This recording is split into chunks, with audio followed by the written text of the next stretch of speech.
actually not in the online journal because the one I have, the story I have in there is too long, and I'm supposed to keep it like around a short amount of time. So I'll read another one that I had that came from the same class that was taught by Dawn, Intro to Creative Writing. So I did that in the same class. So, okay, this is called Gray-BlueEyes. Hey, I'm home. The tattered screen door slams shut.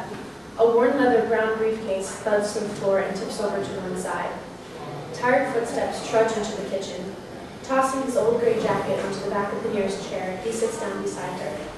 She is slowly sorting the pile of bills in front of her, her forehead resting on her free hand. He stares blankly at the bills for a few moments, and then he lifts his gaze to her, his gray-blue eyes sincere and stern. It'll all be okay, he says quietly, yet with pure confidence. We'll make it through this, I promise. She looks up at him and smiles, although her smile does not reach the sad, tired eyes behind her beige reading glasses. Glancing back at the bills on the table, she selects the one on top of the pile and hands it to him. They raised it since my last appointment. Her voice is gentle and drained. I don't care how much it is, he says firmly, waving the paper away. As long as you're safe, that's the most important thing. We'll pay that one before anything else. I'll be fine, she says, giving the best reassuring smile she can manage as she rests her hand on his arm. I'd rather see the money go towards food, and maybe a few new school clothes for the kids. No, we will pay that one, he insists, pointing to the bill. We both still have our jobs, so we'll still have enough for food and clothes. She lowers her eyes, solemnly shaking her head. No, we won't. She lifts the pile so that a pink piece of paper is shown. Oh no, again? He firmly takes both of her shoulders in his hands. What happened? What did they do? She shrugs slightly, loosening his grip. They were cutting people to help the budget, and I was one of the first ones to go because I haven't worked there long enough.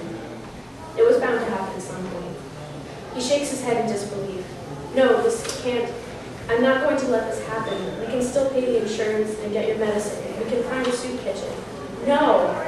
Her voice is harsh, yet still hushed, and she returns his stare with greater intensity. I will not allow you to make my own expenses more important than our ability to feed our own family. There he was again, sitting on the stone stairs of the church. His back was hunched, and his face was hidden in his hands, his elbows resting on his knees. The old, neutral clothes he was wearing were dirty and torn. His graying, matted hair almost reached his shoulders, and it matched his long beard.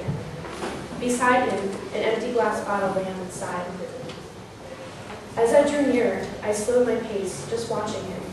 He didn't move, except for the slight rising and falling of his back as he breathed. I reached into my pocket and pulled out a few dollars, and I paused in front of him. Here you go, I said softly, yet loud enough for him to hear, and I held the money out to him. At first he didn't move, and his face remained buried in his hand. I cleared my throat and repeated what I had said, in case he didn't hear the first time. Here you go. He stirred, and I knew that he had heard me. Very slowly and cautiously, he lowered his hands and lifted his head just enough so he could see my offering. I'm sorry, it's not much, I added, but it's all I have right now, and it'll buy you some good food. He stared at the dollar bills for a long time. Perhaps he was deciding whether or not to take them. Or maybe he thought I was playing a trick on him. Finally, after he had looked at them long enough, he lifted his head even more so I could see his face. And then his eyes met mine. They were soft and cold, filled with a deep sorrow and grief that I had never known before. And that sadness pierced through me as if a shard of ice had been lodged into my heart. Looking into his tortured gray blue eyes, I could only guess what untold memories lay behind them.